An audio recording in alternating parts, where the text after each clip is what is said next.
Evangelho de Marcos, capítulo 13, do versículo 1 ao versículo 23.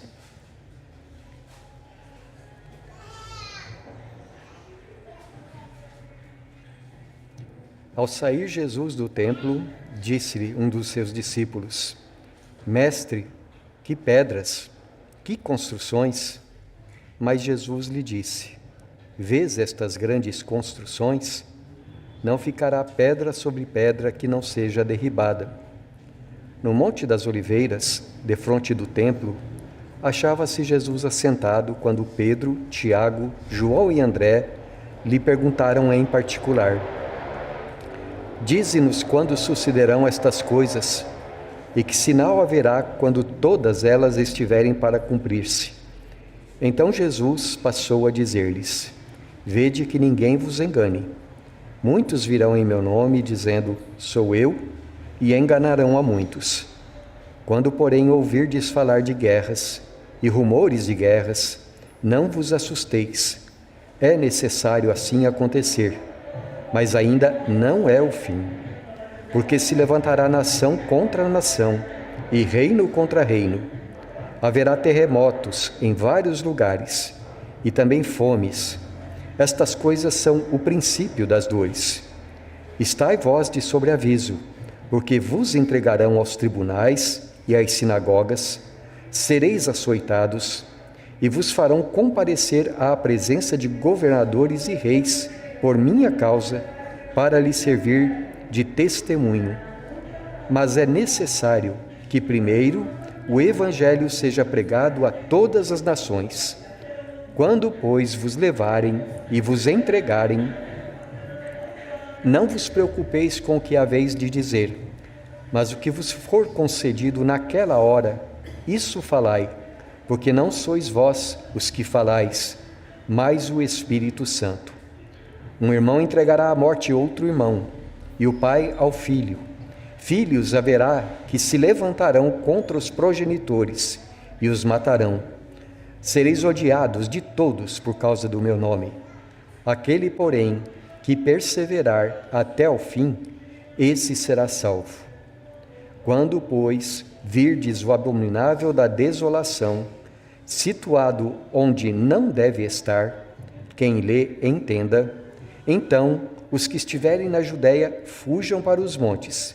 Quem estiver em cima, no eirado, não desça, nem para tirar da sua casa alguma coisa, nem entre para tirar da sua casa alguma coisa. E o que estiver no campo, não volte atrás para buscar a sua capa. Ai das que estiverem grávidas e das que amamentarem naqueles dias.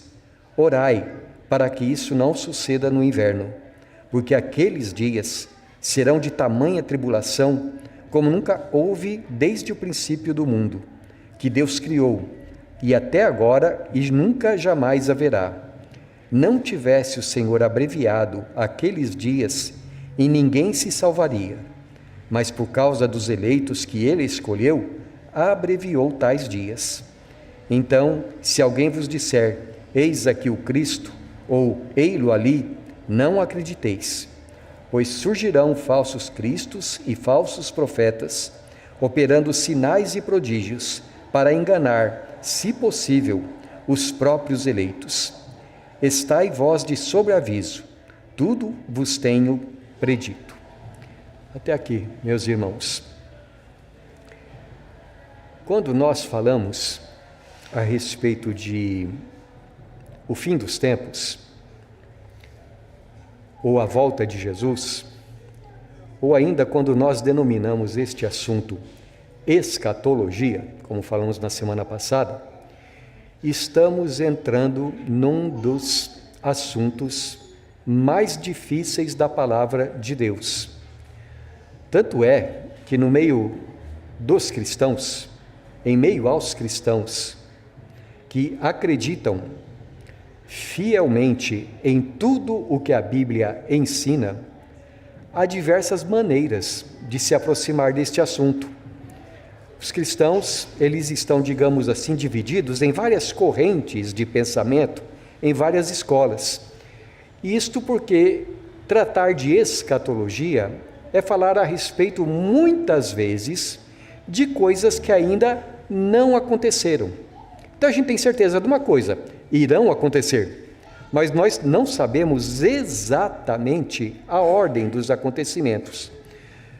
Ainda que nós não saibamos a ordem dos acontecimentos, meus irmãos, é suficiente para todos nós, os crentes, sabermos que a Bíblia ensina Jesus voltará para o final da presente era, para o julgamento do mundo e para a salvação da sua igreja. Então nós vamos agora, meus irmãos, não entrar propriamente no assunto escatologia como um todo, mesmo porque, primeiro, nós não temos tempo para tratar disto agora, e segundo, eu não teria tanta capacidade quanto eu gostaria para falar a respeito deste assunto. Mas aquilo que nós vamos ver agora, meus irmãos, me parece ser essencial para nós praticarmos, para nós vivermos de acordo com o que Jesus está nos ensinando aqui.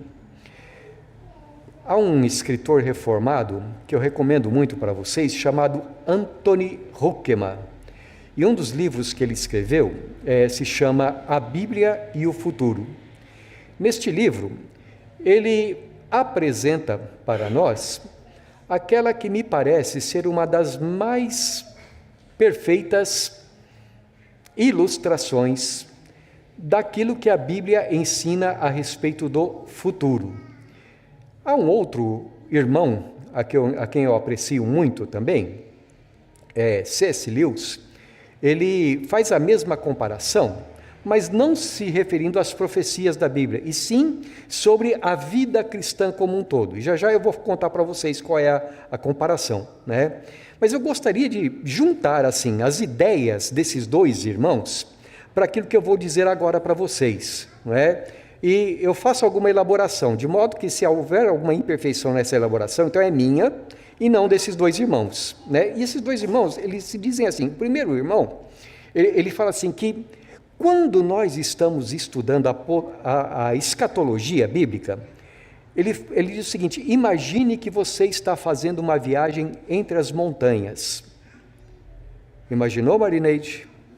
Então você está numa estrada, é assim, aquela estrada longa, e você percebe que lá na frente existe uma montanha muito alta e bonita, e você começa a olhar para aquela montanha enquanto você vai caminhando em direção a ela, mas você percebe que por trás dela, e mais alta, existe uma segunda montanha, de modo que você vê a primeira inteira, mas você vê só uma parte daquela segunda montanha.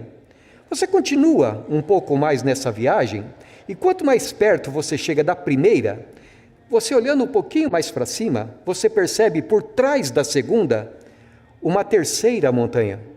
Assim, só um pedacinho dela. Dá para você imaginar? Aí você continua nessa estrada e percebe que por trás da terceira tem uma quarta e uma quinta. Então você continua a sua viagem.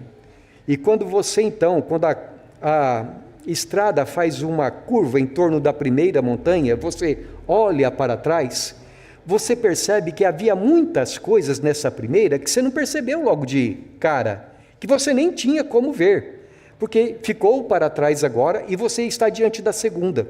E quando você está diante da segunda, então você está vendo a segunda montanha inteirinha, mas por trás dela tem uma terceira e depois uma quarta e uma quinta, e assim por diante. Hoekema diz que é assim quando nós lemos as profecias que estão na Bíblia Sagrada. Assim aconteceu na medida em que Deus foi revelando para os profetas as coisas que aconteceriam. Então, um exemplo para vocês, não é? Lá no começo, Deus disse para os nossos primeiros pais, logo depois do primeiro pecado. Deus disse assim, fez a seguinte promessa, falando com a serpente, ele disse assim: porém inimizade entre ti e o filho e a semente da mulher, não é? A semente da mulher vai ferir a tua cabeça e você vai apenas ferir o calcanhar. É a primeira vez no Evangelho, ou melhor, na Bíblia, que nós temos pré-evangelização, aquilo que alguns chamam de o primeiro evangelho, o proto-evangelho. É a primeira vez na Bíblia que Deus fala que da descendência da mulher viria alguém para destruir as obras da antiga serpente, que, como diz o Apocalipse, é o diabo e Satanás. Então ali a primeira promessa. O tempo foi passando.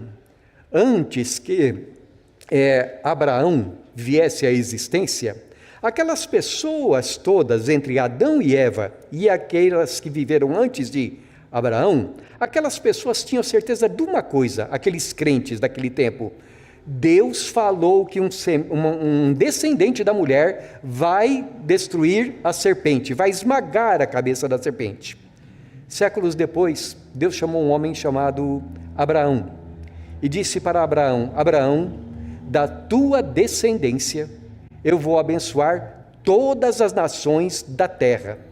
Você será uma bênção, os teus descendentes também.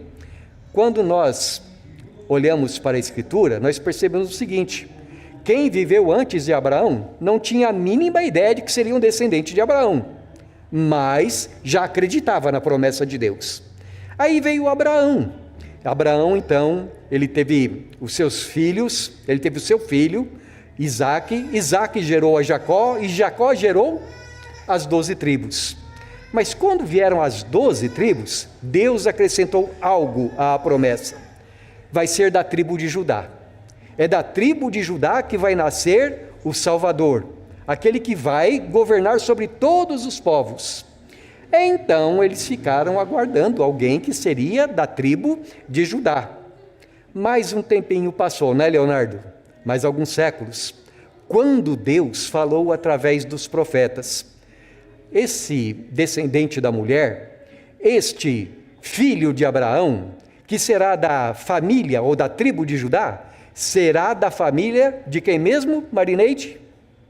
De Davi. Então seria da descendência de... Você percebe? À medida em que o tempo vai passando, é como se você estivesse passando pelas montanhas. E aí você vai descobrindo coisas maiores, coisas mais altas. E depois você fica sabendo que este descendente da família do rei Davi, ele se concretizou na vida de quem? Do Senhor Jesus Cristo. De tal modo que quando você chega no Novo Testamento, você está numa das montanhas mais altas da palavra de Deus. Aquilo que os profetas foram vendo antes já está acontecendo. As coisas estão se tornando cada vez mais claras para você. Por quê? Porque agora você já está há mais tempo na estrada. Então, à medida que você olha para trás, você olha para as profecias e diz assim: olha, Deus tinha falado dessa maneira, e foi assim que aconteceu. Você vai percebendo as coisas com detalhes mais claros. Agora, volta de novo para o Antigo Testamento. Lá no Antigo Testamento, os profetas vão falando aos poucos: olha, este descendente da mulher, ele não vai ser uma pessoa qualquer. Ele vai ser rei, mas um rei eterno. Ele vai ser sacerdote, ele vai interceder por nós diante de Deus, mas vai ser um sacerdote eterno.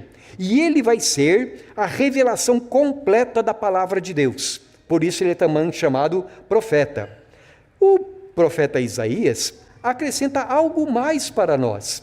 Ele diz como é que ele se tornaria, como é que este homem se tornaria o nosso Salvador. Ele daria a sua vida pelos nossos pecados. Ele levaria sobre si o castigo que era nosso. Agora o profeta Daniel ele acrescenta mais um detalhe. Ele diz que, além de ser um ser humano, seria um ser celestial, alguém que vinha do céu para trazer salvação. Todas essas coisas, meus irmãos, foram sendo ditas aos poucos a respeito das profecias do Novo Testamento. E o mesmo pode ser dito a respeito da vida cristã também, no sentido de que quanto mais você vai por essa estrada, mais você olha para trás e vai percebendo a fidelidade da palavra de Deus, e logo, então, você vai chegar na última montanha. Quando você sobe a última montanha, então lá no ápice, o que acontece? Você olha para todos os lados. Alguém aqui já foi no Pico do Jaraguá? Dizem que o Pico do Jaraguá é o lugar mais alto de São Paulo. E lá do Pico do Jaraguá, a gente vê uma grande extensão da cidade à nossa volta. Eu confesso para vocês que eu tenho acrofobia. É acrofobia que chama? Quando a gente está lá em cima e fica tonto quando olha lá para baixo? É acrofobia? É, Damares? Não sabe? Ninguém sabe? Como é que chama, Tati? Bom, voltando ao nosso assunto. Senão eu viajo. Mas olha, imagine que você está lá em cima naquela montanha mais alta. E quando você está lá, você olha para baixo, você vê vales, florestas, rios, as coisas mais lindas que você pode conceber. Você vê também que há lugares onde o sol bate muito pouco e são lugares escuros, tenebrosos, mas que tudo faz parte da paisagem.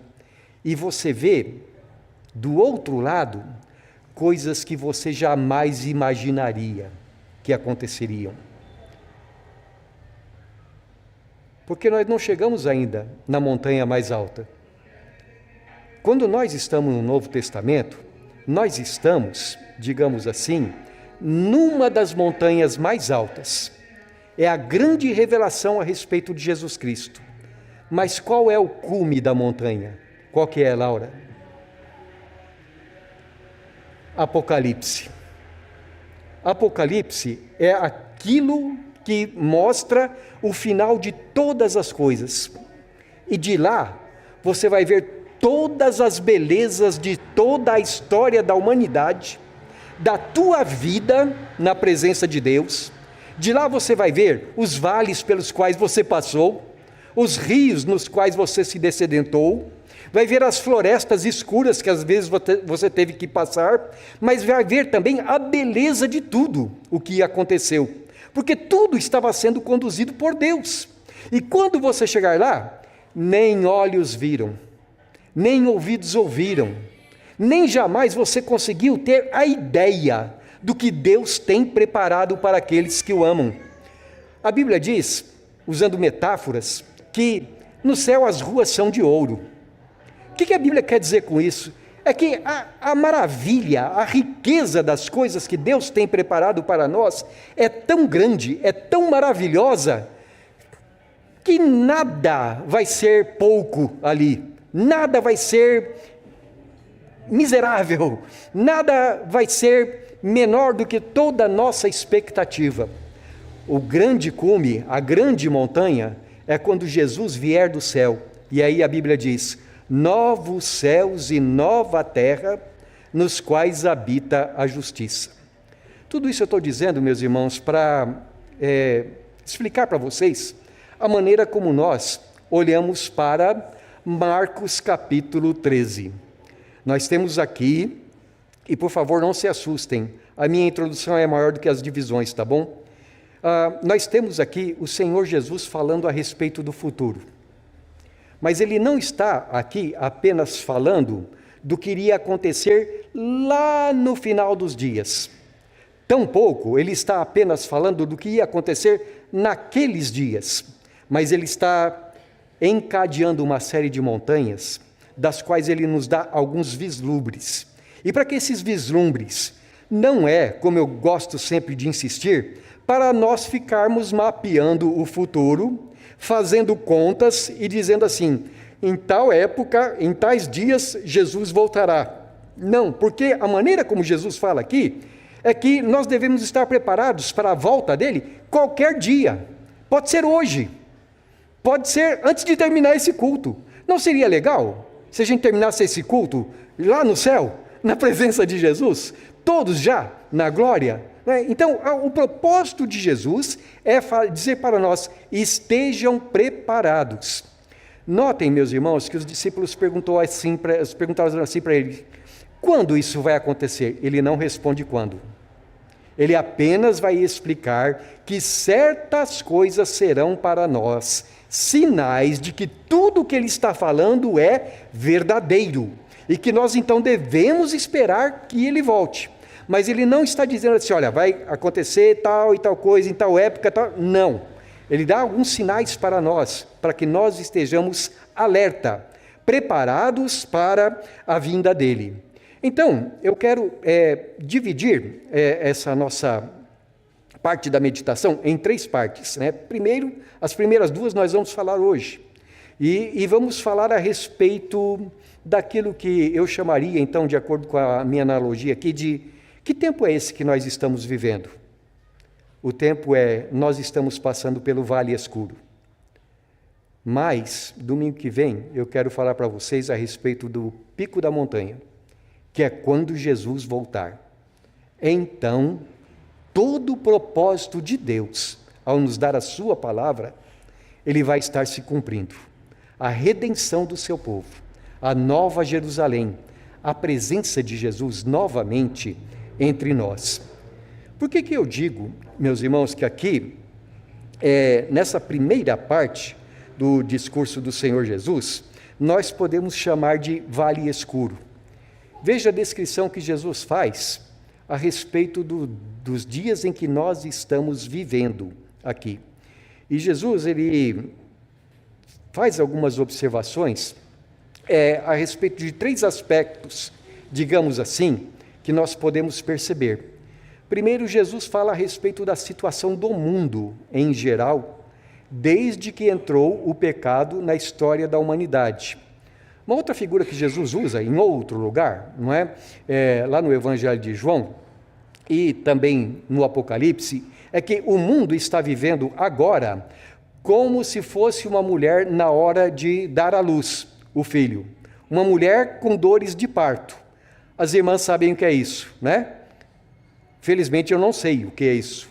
Mas quando a mulher está para dar à luz, é muita dor que ela experimenta, né? Eu estou aqui, me vem à mente agora, as vezes em que nós ficamos gestantes, né, Terezinha?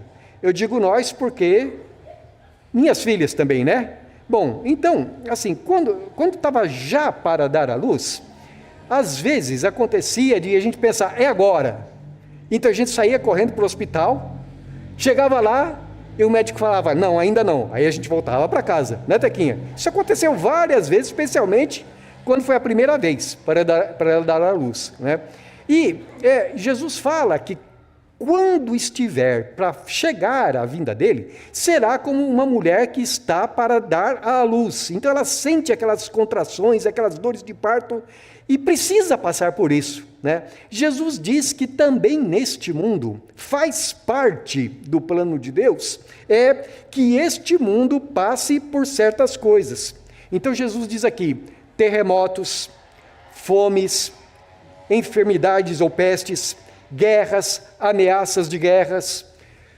Ontem eu fiquei muito surpreso quando eu estava assim procurando notícias de reportagem na internet e de repente eu soube do ataque de Israel ao Irã. E o que o mundo inteiro está falando a respeito desse ataque de Israel ao Irã? O que pode acontecer? A terceira guerra. Todo mundo apavorado com isso, né? Guerras, rumores de guerras. Mas veja o que Jesus fala, quando essas coisas começarem a acontecer, não fiquem alarmados, não fiquem em seus corações perturbados. Uma outra coisa que Jesus falou é que muitas vezes apareceriam neste mundo os falsos cristos, os falsos profetas.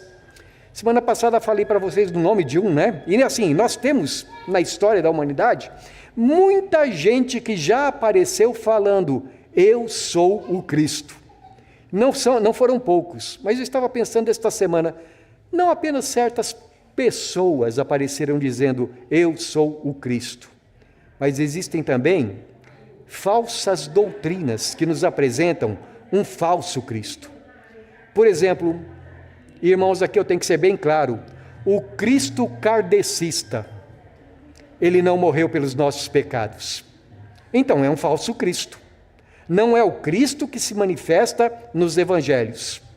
O Cristo do protestantismo liberal era um homem muito sábio, um homem que deu para a humanidade certas dicas de um pensamento maravilhoso, mas era um homem, era o maior de todos os mestres. O Cristo do protestantismo liberal é falso, porque o Cristo da Bíblia, ele não é apenas um mestre, ele é o Filho de Deus que veio para nos dar salvação. Ou o Cristo da teologia da libertação, é apenas um Cristo da ideologia marxista, que quer se impor sobre a cristandade. Então, a Bíblia nos alerta que surgiriam muitos falsos cristos. Que é o Cristo? Quem é o Cristo verdadeiro? É aquele que a Bíblia nos ensina ser Ele. É aquele que a Bíblia nos revela. Agora, quando Jesus está falando a respeito disto, ele diz que não se deixe enganar por estas coisas. Segundo, aqui nesse texto Jesus também fala, uma segunda montanha, a respeito do que aconteceria com Jerusalém. Jerusalém, não muito tempo depois daquilo que Jesus falou, na verdade, assim, não chegou a 40 anos depois daquilo que Jesus falou, Jerusalém foi destruída. E Jesus disse que isso iria acontecer. Se você olhar aqui no versículo de número 14, Jesus usa uma expressão que para o judeu do século I tinha assim, que trazia uma carga emocional muito grande. Jesus fala a respeito do abominável da desolação. Eu tenho uma dificuldade para usar essa expressão, abominável da desolação. Essa é uma expressão tirada lá do profeta Daniel. O profeta Daniel, lá no capítulo 7 e no capítulo 9, Daniel havia feito uma profecia a respeito do que aconteceria durante o terceiro reino, o reinado que viria depois daquele momento que eles estavam vivendo. Seria o reino, seria o tempo em que os gregos conquistariam a terra de Israel. E ele disse então que naquele tempo, quando os gregos subjugassem Israel, o abominável da desolação iria acontecer. Que referência que é essa? O que quer dizer isso?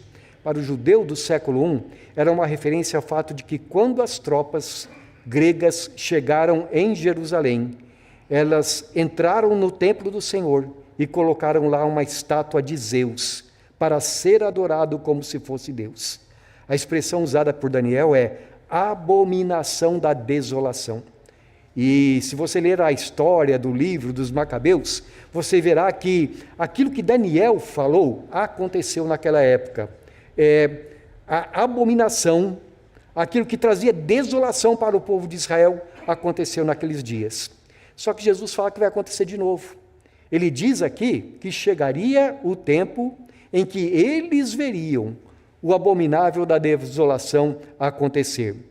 Lucas interpreta para nós o que Jesus queria dizer com isto. Então eu quero pedir que os irmãos, por favor, abram lá em Lucas capítulo 21. A gente já leu a semana passada, mas vale a pena a gente ler de novo? Lucas capítulo 21, versículos 20 a 22. Jesus diz assim: quando, porém, virdes Jerusalém sitiada de exércitos, sabei que está próxima a sua devastação. Então, os que estiverem na Judéia, fujam para os montes. Os que se encontrarem dentro da cidade, retirem-se. Os que estiverem nos campos, não entrem nela, porque estes dias são dias de vingança, para se cumprir o que está escrito. Como eu disse para os irmãos, não demorou 40 anos para isso daqui acontecer. Tem um livro daquela época chamado Guerras Judaicas, e Flávio Josefo ele descreve como foi a devastação de Jerusalém, sob as forças do general Tito, general romano que depois se tornou imperador. Não vale a pena a gente ficar lendo a respeito daquelas atrocidades que aconteceram, mas os israelitas, ou o povo de Jerusalém, foi completamente arrasado. E muitos cristãos, vendo nisto o cumprimento da profecia, fugiram de Jerusalém, foram para uma cidade perto, chamada Pela, e lá se abrigaram, porque Jesus falou, serão dias terríveis. Ele comparou, ele disse que seriam dias tão terríveis, que nunca, desde antes da criação do mundo, se viu coisa igual. Tal a força da atrocidade dos acontecimentos. Então Jesus fala a respeito do mundo, Jesus fala a respeito da destruição de Jerusalém, mas Jesus fala também a respeito dos crentes. O que vai acontecer com os crentes durante esse tempo? Jesus diz que para os seus também seriam dias difíceis. Não que o crente busque dificuldades, mas seriam dias de conflito com o mundo. Não que o crente seja inimigo do mundo, mas é que o crente, ele tem outras ideias a respeito do mundo. Quem é que é o príncipe da paz? Jesus é o príncipe da paz. E o que Jesus veio para trazer? Para trazer paz. Mas ele disse, não pense que todo mundo vai aceitar com paz, porque os da própria casa serão os inimigos daqueles que me seguem. E haverá uma espada dividindo as pessoas em cada família. E aqui Jesus ele volta a repetir. Ele diz, olha, não aceitaram a mim. Então, entendam que também vocês não serão aceitos. Filho entregará os seus pais à morte. Irmão se levantará contra irmão. Vocês serão levados diante dos tribunais para darem testemunho a respeito do Evangelho, a respeito do meu reino. Mas vocês serão perseguidos. As coisas não ficarão fáceis para a vida dos filhos de Deus. Irmãos, aqui a gente tem algo muito importante que a gente não pode esquecer. Embora nós amemos as pessoas e queiramos que as pessoas convertam-se a Jesus, não é todo mundo que vai se converter. E embora Jesus prometa paz a todo aquele que o busca, não é toda a pessoa que recebe Jesus em paz. Mas por que tudo isso? Por que o mundo precisa entrar em convulsões? Por que precisa haver guerras e rumores de guerras e terremotos e epidemias? Por que os crentes precisam ser perseguidos? Por que todas essas coisas? Eu quero me referir a 2 lugares aqui em Marcos capítulo 13, onde Jesus usa uma expressão muito importante. Veja o versículo 7. Quando, porém, ouvirdes falar de guerras e rumores de guerras, não vos assusteis. A expressão que eu quero destacar, é necessário que assim aconteça. Agora veja o versículo 10. Mas é necessário que primeiro o Evangelho seja pregado a todas as nações. Quando você fala é necessário, você está falando de algo que é indispensável. Quando Jesus diz precisa acontecer desse jeito, o que ele está falando é que não tem outra maneira. É desta maneira que vai acontecer. Eu quero comparar com o que Jesus já falou aqui anteriormente no Evangelho, em Marcos, capítulo de número 8, versículo de número 31. Então começou ele a ensinar-lhes que era necessário que o Filho do Homem sofresse muitas coisas, fosse rejeitado pelos anciãos, pelos escribas sacerdotes, pelos principais sacerdotes e pelos escribas, fosse morto e que depois de 3 dias ressuscitasse. Você percebeu onde é que Jesus coloca essa frase aqui? Quando ele diz, é necessário que eu vá para Jerusalém e todas essas coisas aconteçam? De outro modo, se não for assim, não existirá salvação, não existirá perdão dos pecados, tudo isso precisa acontecer. Agora, no texto de Marcos, capítulo 13,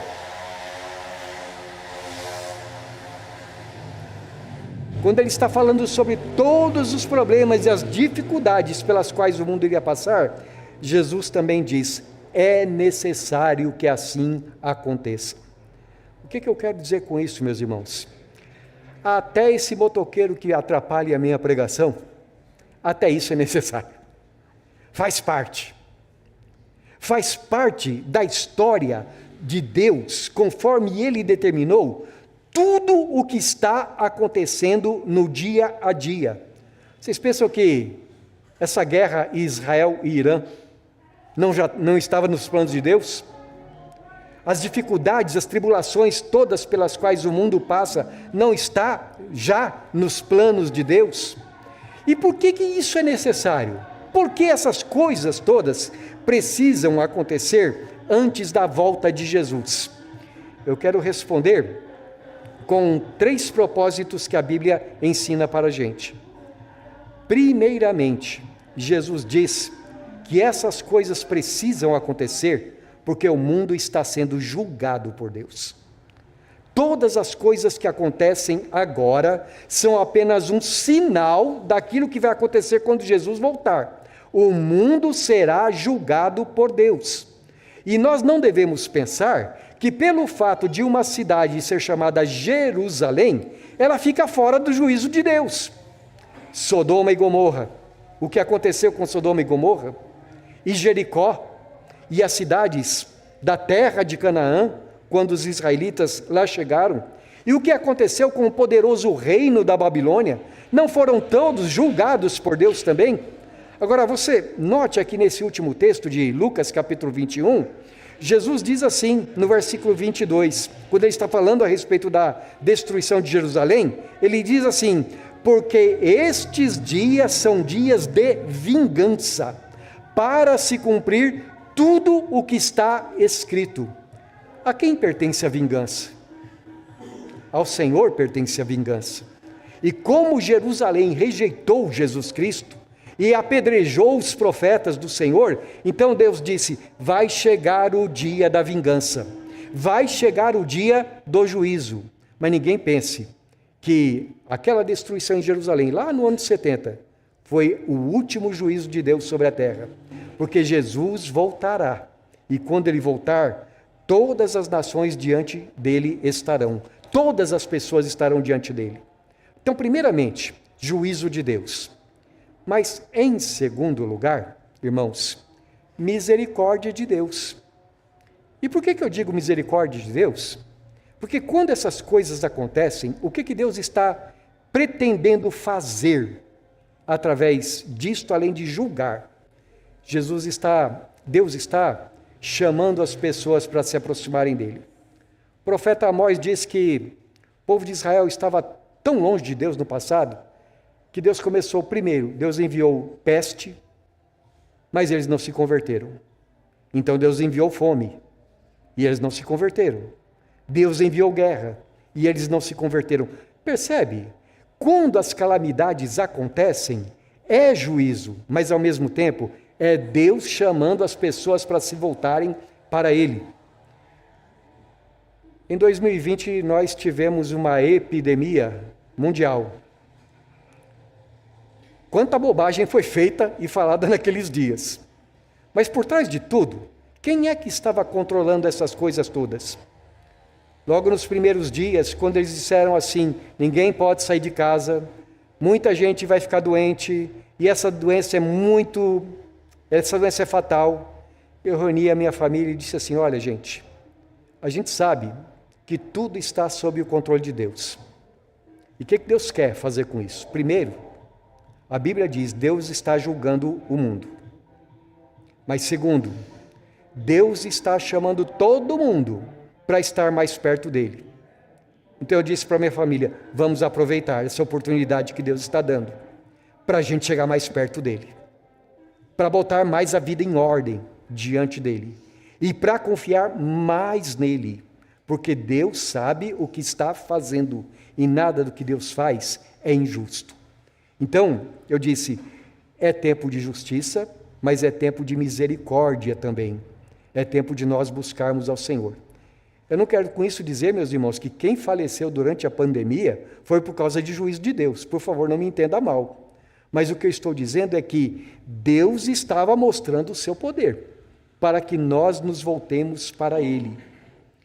E aí, então, uma terceira coisa que a gente pode perceber, que esta misericórdia de Deus é um chamar para que a gente busque mais a Ele.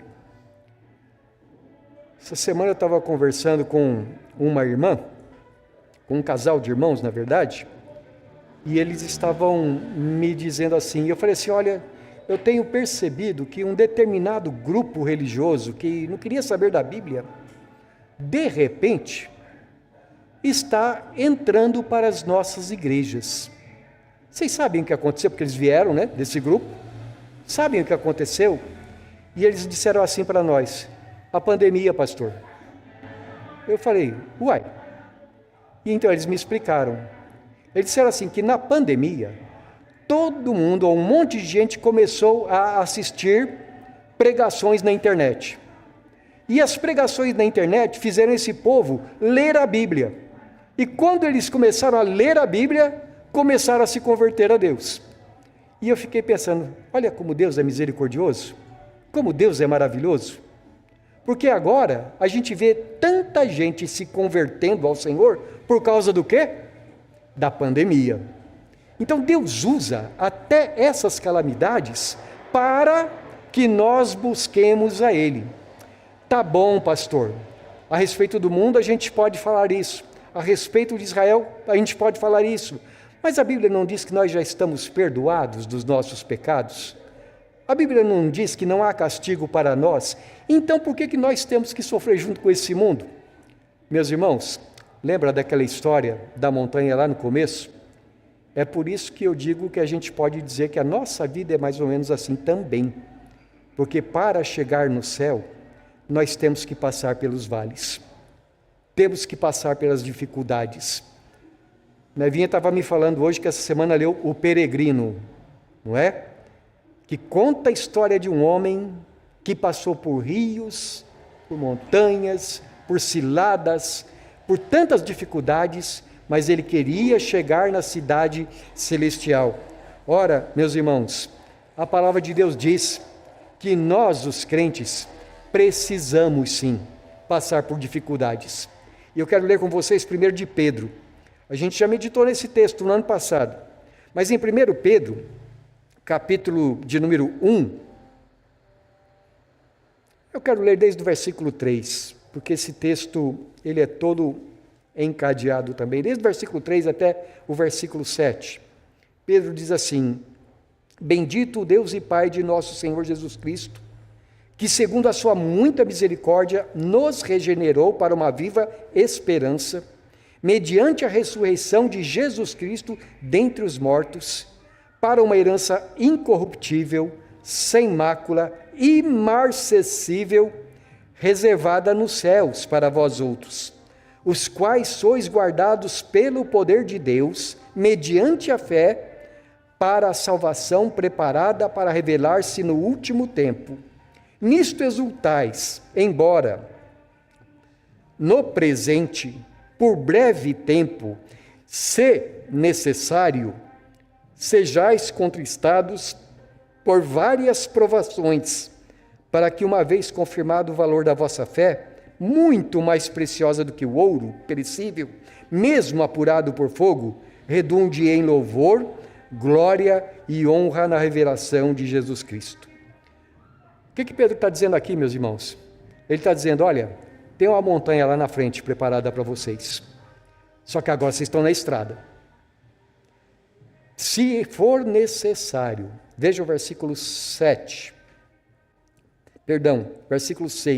nisto exultais no presente, por breve tempo, embora no presente, por breve tempo, se necessário, sejais contristados por várias provações. O que ele está dizendo, às vezes você vai passar tristeza nesse mundo. Às vezes você vai passar por vales, por florestas escuras. Mas sabe por que você passa? Você precisa. Irmão, Deus está no controle da tua vida. Nada acontece à toa. Nada é fruto de ódio da parte dele por você. Mas ele quer uma coisa. Ele quer que você caminhe por essa estrada até chegar no céu. Quando você chegar no céu, então vai acontecer uma coisa. Você vai olhar para trás na sua vida. E você vai ver, olha, ali está. Hoje que data nós estamos? Aqui em 2025. eu estava passando por esse problema aqui. Mas você vai ver que Deus estava no controle do teu problema. E você vai ver que Deus estava fazendo com que esse problema fosse um instrumento para você chegar mais perto dele. Você tem passado por dificuldades, por problemas? A tua fé tem sido provada. Irmão, não esmoreça. Jesus não falou que seria diferente. Jesus falou que essas coisas nós precisamos experimentar. Mas a melhor parte dessa profecia, hoje a gente não vai abordar, porque a melhor parte começa a partir do versículo 34, quando Jesus então diz: então se verá o Filho do Homem vindo nas nuvens, em poder e glória. Quando Jesus chegar, então tudo aquilo pelo qual estamos passando agora, nós vamos dizer assim: Senhor, como o teu plano é maravilhoso. Como nós fomos conduzidos até aqui pelo Senhor. Antes de Jesus voltar, vamos pegar algumas aplicações para nós. Primeiro, veja como Jesus, como Deus, é verdadeiro. Veja como Deus é justo. Ele falou que iria acontecer com Jerusalém. Aconteceu? Aconteceu. Ele falou que ele iria ser morto lá por causa dos nossos pecados, mas iria ressuscitar. Aconteceu? Aconteceu. Tenha certeza de uma coisa: assim como Jesus falou o que ia acontecer a Jerusalém e com ele, ele falou que ele vai voltar. Então vai acontecer. Então todo olho verá o Senhor Jesus Cristo. A palavra de Deus se cumpre. Segundo, enquanto Jesus não volta, também é tempo de buscarmos ao Senhor. É tempo de aproveitarmos as oportunidades para crescer espiritualmente. Talvez você esteja passando por uma tribulação. Você deve perguntar ao Senhor: Senhor, como é que eu posso aprender a crescer? Como é que áreas da minha vida o Senhor quer que eu cresça espiritualmente através dessa tribulação? Deus quer que você confie mais nele? Problemas que estão além do teu alcance de resolver? Certas circunstâncias, certas situações que mostram como o pecado habita ainda no seu coração? Coisas que te deixam irritado, coisas que mostram que você não é tão santo quanto gostaria de ser. Aproveita os vales da sua vida, aproveita as dificuldades da sua vida para crescer mais na sua vida com Deus, na sua comunhão com Deus. E veja como Deus é poderoso. Aquele que começou na sua vida a boa obra, o que diz a Escritura? Ele vai completar até o dia de Cristo Jesus. Simplesmente se deleite naquilo que Deus está fazendo, mesmo que você não entenda direito. Tenha prazer nos caminhos pelos quais Deus está guiando a tua vida, porque você tem uma certeza no teu coração: em breve Jesus há de voltar.